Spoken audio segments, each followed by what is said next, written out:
শেষের কবিতার শুরু। লিওনেল মেসি বিশ্বকাপে অমরত্ব অর্জন করেছেন 2022 আসরে। ফ্রান্সের বিপক্ষে সেই মহাকাব্যিক ফাইনাল জিতে মেসির ক্যারিয়ারের সবকিছু পূর্ণতা পেয়েছে। এমন কোনো শিরোপা নেই যেটি মেসি অর্জন করেননি। এক বিশ্বকাপ নিয়ে আফসোস ছিল, সেটাও আসলে গত আসরে কেটে গেছে। এইবার মেসি নামবেন সম্পূর্ণ নির্ভার হয়ে। টানা 3টি শিরোপা জিতেছেন মেসি, কোপা, বিশ্বকাপ, কোপা। এই টানা 3 শিরোপায় মেসির আসলে আর জেতার কোনো কিছু বাকি নেই। তবু আর্জেন্টিনার হয়ে রেকর্ড 6ষ্ঠবারের মতো বিশ্বকাপ খেলতে নামছেন এই আর্জেন্টাইন তারকা। তর্ক বিতর্ক অনেক আছে, তিনি কি ফুটবল বিশ্বের সর্বকালের সেরা ফুটবলার কিনা। মেসি ভক্তরা বিনা বাক্যেই মেনে নেন তিনি আসলেই সর্বকালের সেরা। পেলে, ডিয়েগো ম্যারাডোনা দুজনকে ছাড়িয়েই মেসি পৌঁছে গেছেন সর্বোচ্চ চূড়ায়। তাকে যারা পছন্দ করেন না তারা হয়তো নানা কথাই বলবেন। তারা এই তর্ক আসলে আগেও হয়েছে, রোনালদো সেরা না মেসি সেরা, মেসি কি ডিয়েগো ম্যারাডোনা কিংবা পেলেকে ছাড়িয়ে দিতে পেরেছেন কিনা। 2022 বিশ্বকাপ ফাইনালের পর পিটার ডুরি একটি চমৎকার ধারাভাষ্য উপহার দিয়েছিলেন। এটা আসলে ফুটবল ইতিহাসের অন্যতম সেরা ধারাভাষ্য বলা যায়। সেখানে তিনি একটি কথা বলেছিলেন, যারা সন্দেহ করেন কিংবা নিন্দুক তারা নানা কথাই বলবেন, কিন্তু সেই ফাইনালের পর মেসি অমরত্ব অর্জন করেছেন। মেসি পৌঁছে গেছেন 7ম স্বর্গে। এরপর আসলে মেসির তেমন কিছু পাওয়ার নেই, কিন্তু মেসি তবুও এবার বিশ্বকাপ খেলছেন। এর কারণ দুটি হতে পারে। ডিফেন্ডিং চ্যাম্পিয়ন হিসেবে বিশ্বকাপ ধরে রাখার রেকর্ড শুধুমাত্র 2বার আছে, ইতালি এবং ব্রাজিল। এই দুই দল ছাড়া কোনো ডিফেন্ডিং চ্যাম্পিয়ন আসলে শিরোপা ধরে রাখতে পারেনি। মেসি পেলের সেই রেকর্ডকে স্পর্শ করেই ফুটবলকে বিদায় বলতে চান। মেসি খেলবেন কি খেলবেন না এটা নিয়ে আসলে বেশ বিতর্ক ছিল, বিশেষ করে গত কোপার পর থেকেই মেসি নানা ইন্টারভিউতে বলেছেন তিনি আসলে বিশ্বকাপ খেলবেন কিনা এটা শিওর না। স্কালোনি কিংবা আর্জেন্টিনার পক্ষ থেকে অনেকবারই বলা হয়েছে মেসিকে তারা দলে আনার সর্বোচ্চ চেষ্টা করবেন। আর্জেন্টাইন ফুটবল ফেডারেশনের প্রধান কিংবা দেশটির প্রেসিডেন্ট সবাই মেসিকে দলে রাখার জন্য চেষ্টা করেছেন। শেষ পর্যন্ত মেসিও রাজি হয়েছে। ইন্টার মায়ামির হয়ে গত 2 বছরে তার পারফরমেন্সটা দুর্দান্ত ছিল। যদিও এই মেজর সকার লিগের সাথে আপনি পিএসজি কিংবা বার্সেলোনা বা মেসি যে ধরনের ফুটবল খেলে এসেছেন ইউরোপে, সেটার তুলনা হয়তো দেওয়া সম্ভব না, কিন্তু তিনি নিজের জায়গা থেকে দারুণ পারফর্ম করেছেন। তিনি গোল করছেন, অ্যাসিস্ট করছেন। মায়ামিতে গিয়ে তিনি আসলে মায়ামিকে ইতিহাস করে শিরোপা জিতিয়েছেন। তো সব দিক দিয়ে মেসি আসলে দুর্দান্ত ফর্মে। শুধু কি মেসি, আর্জেন্টিনার দলটাও আসলে গত 4-5 বছর ধরে, বিশেষ করে ওই বিশ্বকাপ জেতার আগের কোপা ফাইনালিসিমা থেকে শুরু করে লিওনেল স্কালোনি আসলে দারুণ একটা দল তৈরি করেছে। এই দলটা মেসিকে কেন্দ্র করে খেলে, কিন্তু মেসির উপর কেউ নির্ভরশীল নয়। মেসি তার ম্যাজিক মোমেন্ট দেখান, দারুণ পাস করেন, গোলও করেন, পুরো দলকে নেতৃত্ব দেন, কিন্তু মেসিকে ছাড়াও এই দলটা দুর্দান্ত। সেটা আপনি হুলিয়ান আলভারেজের কথা বলেন, এনজো ফার্নান্দেজ, ম্যাকালিস্টার, সবাই আসলে দারুণ ফর্মে আছে। এবং বিশেষ করে তাদের গোলকিপার এমি মার্টিনেজ আসলে বিশ্বকাপে যা করে দেখিয়েছেন সেটা অবিশ্বাস্য। দিবুর ইনজুরি নিয়ে বেশ শঙ্কা ছিল। বিশ্বকাপ স্কোয়াড যখন কানসাসে আসে তাদের বেস ক্যাম্পে, তখন থেকে তিনি আসলে ইনজুর্ড। যে ইউরোর ফাইনালে যে আঙ্গুলটা চিট ধরেছিল, এরপর থেকে তিনি আসলে অনুশীলন করতে পারছিলেন না। হাতে গ্লোভস না পরে তিনি অনুশীলন করেছেন, তাকে বাইরে থাকতে হয়েছে। তিনি থাকবেন কি থাকবেন না এই নিয়ে আসলে নানা আলোচনার মধ্যেও দিবু আসলে মোটামুটি ফিট হয়ে গেছে।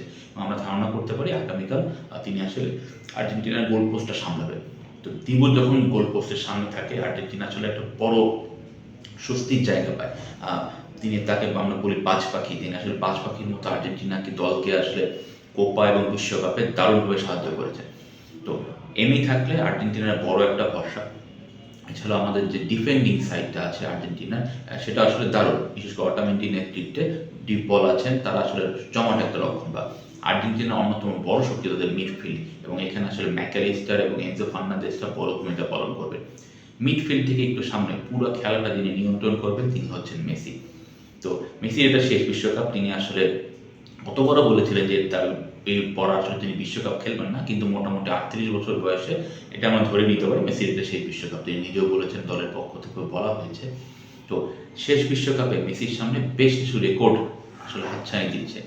তিনি তার এই মুহূর্তে বিশ্বকাপে তার গোল 13টি। আমরা সবাই জানি মিরোস্লাভ ক্লোসা জার্মানির বিখ্যাত স্ট্রাইকারের গোল 16টি। তিনি আসলে গোলের দিক দিয়ে সবার উপরে। তো মেসির সামনে আর মাত্র 3টা গোল বাকি। 3টা গোল করলে তিনি ক্লোসাকে ছুবেন, 4টা গোল করলে তিনি বিশ্বকাপ ইতিহাসে সর্বোচ্চ গোলদাতা পরিণত হবে। বিশ্বকাপের ইতিহাসে সবচেয়ে বেশি ম্যাচ খেলার রেকর্ড মেসির, অ্যাসিস্টও মেসির। তো এই রেকর্ডগুলোকে তিনি আসলে আরও বাড়িয়ে নিতে চাইবেন। মেসির সামনে সবচেয়ে বড় চ্যালেঞ্জ যেটা হবে, মানে এবার তো আসলে 48 দলের বিশ্বকাপ, ম্যাচ একটা বেশি হবে। গ্রুপ পর্বের পরেই নকআউট পর্ব শুরু। তো গ্রুপ পর্বে তাদের প্রথম পক্ষ আলজেরিয়া। যদি আপনি কাগজে কলমে কিংবা র্যাঙ্কিংয়ে চিন্তা করেন, আলজেরিয়া আসলে মেসিদের কাছে কোনো পাত্তা পাওয়ার কথা না, কিন্তু আফ্রিকান অঞ্চল থেকে আলজেরিয়া দারুণ খেলে বিশ্বকাপে উঠেছে। শুধু তাই নয়, তাদের শেষ কয়েকটা যে ম্যাচ, সেখানে কিন্তু আলজেরিয়া দুর্দান্ত পারফর্ম করেছে। শেষ যে একটা প্রস্তুতি ম্যাচ ছিল, আলজেরিয়ার দল কিন্তু একটা দারুণ ট্রিক্স খাটিয়েছে। তারা কোনো ধরনের দর্শক, সংবাদকর্মী কাউকে ঢুকতে দেননি। তারা বলেছেন যে তারা মেসিদেরকে তাদের নিজের পরিকল্পনাটা জানাতে চান না, তারা সারপ্রাইজ দিতে চান যে তাদের দলটা আসলে কিরকম হবে, কিভাবে তারা খেলবে। তো এই সারপ্রাইজটা আসলে আর্জেন্টিনার সামনে কেমন হবে, আমরা গতবারের কথা যদি মনে করি, একদমই অপ্রত্যাশিতভাবে সৌদি আরবের কাছে হেরে গিয়েছিল আর্জেন্টিনা।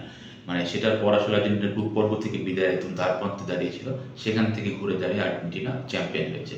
এবার আর্জেন্টিনার সামনে একটা কঠিন দল, যদি আমরা ওই অর্থে বলি, যাদের ডিফেন্স, আলজেরিয়ার ডিফেন্স কিন্তু দুর্দান্ত। আমরা পুরো বাছাই পর্ব জুড়েই দেখেছি, প্র্যাকটিস ম্যাচগুলোতেও দেখেছি। তো আলজেরিয়ার ডিফেন্স আসলে আর্জেন্টিনা কিভাবে ভাঙবে, কোন কৌশলে আসলে স্কালোনি খেলবেন, এটা নিয়ে বেশ কয়েক ধরনের কথা হয়েছে। গতকালও আমরা জানি আর্জেন্টিনার প্র্যাকটিস করেছে, আর্জেন্টিনার পক্ষ থেকে 2টা ফরমেশন রেডি করা হয়েছে। কোন ফরমেশনে আসলে স্কালোনি খেলবেন, স্কালোনি এটা নিজেও বলেন, দুই দল আসলে মেন্টাল গেম খেলছে। তো এই মেন্টাল গেমে কে জয়ী হবেন, সেটার জন্য আসলে আমাদের অপেক্ষা করতে হবে।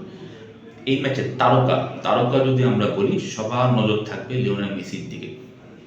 আমরা দেখেছি যে নেইমার আসলে ব্রাজিলের হয়ে খেলতে পারছেন না, উনি আসলে গ্রুপ পর্বেও খেলবে কিনা সেটা নিশ্চিত নয়। তো বড় একজন তারকা আসলে বিশ্বকাপ মিস করছে। তো বাংলাদেশের জন্য ব্রাজিল এবং আর্জেন্টিনা ফ্যানটা সবচেয়ে বেশি। ব্রাজিল ফ্যানরা আসলে হতাশ হয়েছেন, ব্রাজিল মরক্কোর সাথে ড্র করেছে, ভালো খেলতে পারেনি। তো বাংলাদেশের সবচেয়ে বড় যে সমর্থক গোষ্ঠী আর্জেন্টিনার, তারা আসলে সবাই অপেক্ষা করছেন তাদের দল কিরকম শুরু করবে। ব্রাজিল ড্র করেছে, স্পেন ড্র করেছে, তো ফেভারিটরা কিন্তু দুইজন ফেভারিট কিন্তু ভালো করতে পারেনি। জার্মানি শুধু মানে কুরাসাওকে 7-1 ব্যবধানে হারিয়ে বিশাল একটা জয় পেয়েছে। আজকে ফ্রান্সও মাঠে নামবে সেনেগালের বিপক্ষে। তো সবার নজর আসলে থাকবে আর্জেন্টিনার ম্যাচের দিকে। ফেভারিট হিসেবে আর্জেন্টিনা কেমন করতে পারে, সেদিকে আসলে তাকিয়ে থাকবে পুরো বিশ্ব। লিওনেল মেসি হয়তো একটু সাবধানেই খেলবেন, তিনি আসলে ইনজুরি থেকে ফিরেছেন। গ্রুপ পর্ব নিয়ে খুব একটা টেনশন নেওয়ার হয়তো কারণ নেই আর্জেন্টিনার জন্য, তারা গ্রুপ চ্যাম্পিয়ন হয়েই যাবেন। তো প্রথম 3টা ম্যাচ একটু ধীরে সুস্থে খেলে নিজেদের প্র্যাকটিসটা আসলে কীভাবে সাজানো যায়, বিশেষ করে রাউন্ড অফ 32 বা কোয়ার্টার ফাইনাল, সেমির জন্য কীভাবে আসলে দলকে সাজানো যায়, এই লক্ষ্যই আসলে আর্জেন্টিনা থাকবে। তো শেষ পর্যন্ত আর্জেন্টিনা কেমন করবে সেটা দেখার অপেক্ষায় সবাই। আমার প্রেডিকশন আর্জেন্টিনা 2 বা 3 গোলে জিতবে, গোল খাওয়ার সম্ভাবনা নেই বললেই চলে। তো আশা করি মেসির দুর্দান্ত একটা লাস্ট ওয়ার্ল্ড কাপে মেসি শুরুটা দারুণভাবে করবেন এবং আর্জেন্টিনা ভালো একটা জয় পাবে।